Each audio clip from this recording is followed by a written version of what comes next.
La rentrée à Ottawa, c'est lundi prochain. Tous les partis d'ailleurs s'y préparent, même le Bloc québécois qui préparait sa rentrée justement la semaine dernière. Le parti a annoncé qu'il souhaitait se rapprocher des communautés francophones à l'extérieur du Québec. Le porte-parole du Bloc québécois en matière de langues officielles, Mario Beaulieu, reconnaît que les relations entre le parti, le Bloc québécois et les communautés francophones à l'extérieur du Québec n'ont pas toujours été évidentes.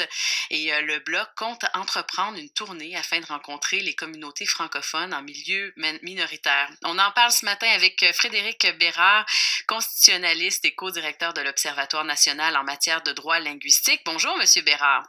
Bonjour. Donc, vous étudiez les francophones en milieu minoritaire. Expliquez-nous donc à quoi ça ressemble en ce moment, là, la relation entre les francophones du Québec et les francophones ailleurs au pays.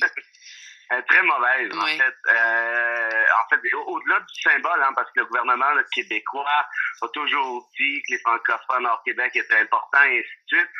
Mais au-delà de la rhétorique politique, si vous regardez les faits, cette relation-là, elle est très malsaine, et ça, c'est la faute du gouvernement du Québec. Si vous jetez un œil sur les revendications des Franco hors Québec depuis la Charte canadienne, vous verrez que jamais, à aucune occasion, le gouvernement du Québec n'est allé leur prêter main forte devant un tribunal. Ça n'est jamais arrivé. Mm-hmm. Et pire que ça, à 3 reprises, c'est-à-dire dans les arrêts Mahé, Beaulac et Commission scolaire du Yukon, le gouvernement du Québec est allé plaider contre les francophones hors Québec. Donc, vous voyez, il y a quand même une certaine... Au-delà du discours, là, il y a nécessairement des faits qui sont antipodiques à ce niveau-là. Et puis, si vous regardez les budgets du gouvernement du Québec, que le gouvernement du Québec accorde aux Franco hors Québec, c'est tout simplement anémique, là. On a de la difficulté à franchir les 2 millions de dollars sur un budget d'à peu près 80 milliards annuellement. Et de ces 2 millions-là, il y a la grande partie est accordée à des Québécois qui vont à l'extérieur du Québec. Bien justement, donc je suis certain qu'il y a des gens qui nous écoutent ce matin, des francophones qui vivent dans le nord de l'Ontario, qui se disent « Le Bloc québécois s'intéresse à nous. Pourquoi? Selon vous, quel est leur intérêt? » Ben là, je vais faire quelque chose qui est peut-être un peu auto-promotionnel. En tout cas, vous m'arrêterez si c'est trop. Mais quand on a créé l'Observatoire en avril dernier, on est sorti très fort dans les médias en indiquant que c'était tout à fait inacceptable que le gouvernement du Québec agisse de cette manière avec les Franco hors Québec. Et on dirait que depuis ce temps, c'est peut-être juste une coïncidence, remarquez bien, là, mais le gouvernement du Québec avec Jean-Marc Fournier a dit qu'elle allait faire de plus grands efforts. Le Bloc québécois, bon, vous voyez, a annoncé ça il y a ça 2 jours. J'ai comme l'impression qu'on a soulevé peut-être un malaise. Et là, on a un peu indiqué que le roi était nu, là, essentiellement. Oui. Et là, on essaie de la part du gouvernement du Québec et de la part du Bloc québécois de réparer un peu les pots cassés, auquel cas c'est noble. Pourquoi ils le font? Franchement, je pense c'est probablement, encore une fois, peut-être plus de la symbolique, parce que est-ce que le Bloc québécois peut réellement changer les choses à ce niveau-là, au nombre de députés qu'ils sont actuellement à la Chambre des communes? Franchement, je ne pense pas. Mais si ça a pu provoquer une certaine prise de conscience, ben tant mieux. C'est sûr qu'on voit l'intérêt du Parti libéral du Québec. Ça pourrait couper l'herbe sous le pied des indépendantistes, mais là, de la part du Bloc québécois, c'est là qu'on est sceptique. En même temps, qu'est-ce que ça prendrait pour, de la part du Québec, pour qu'on puisse voir de façon extrêmement concrète qu'on veut rétablir des liens? Quel genre de dossier? Vous avez donné des exemples de causes qui ont été portées devant les tribunaux, mais selon vous, quel genre d'action devrait prendre justement le Bloc? À quoi il devrait s'intéresser pour qu'on commence à se dire, ouais, peut-être qu'ils sont sérieux? Ben, en fait, je crois que le pouvoir, l'influence du Bloc est très minimaliste ici, compte tenu du nombre de députés.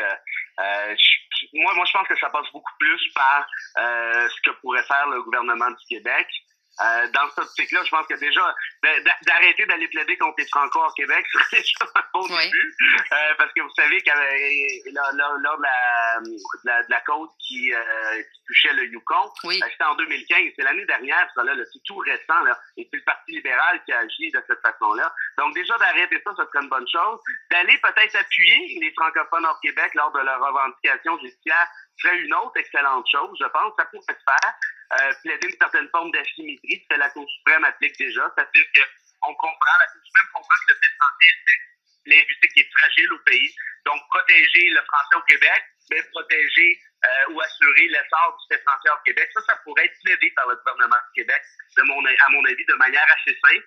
et puis évidemment augmenter les budgets, augmenter la collaboration.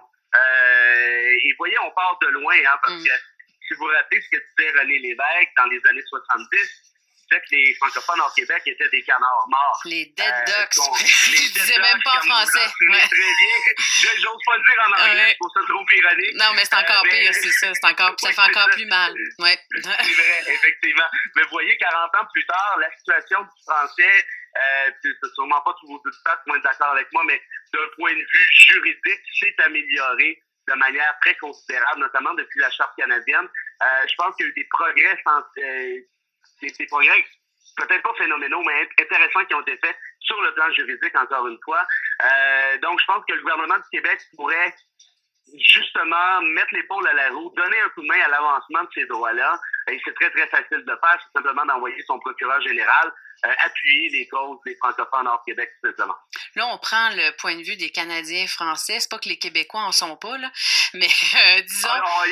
Ils en sont plus. Selon la nouvelle conception sociologique depuis les années 60, il n'y a plus personne au Québec qui se qualifie de Canadien français. Exactement. Donc, mais comment ça serait reçu, selon vous, pas ce virage, mais cette espèce d'ouverture du Bloc québécois au Québec? Est-ce que vous pensez que ça pourrait les aider du côté, justement, du Québec? Est-ce que les Québécois, dans le fond, ce que je veux dire, il y a les dirigeants, mais est-ce que les Québécois sont sensibles aux réalités des francophones hors Québec? Écoutez, ils pourraient l'être plus, mais il y a quand même une bonne base, un bon fond, comme on dit. Oui.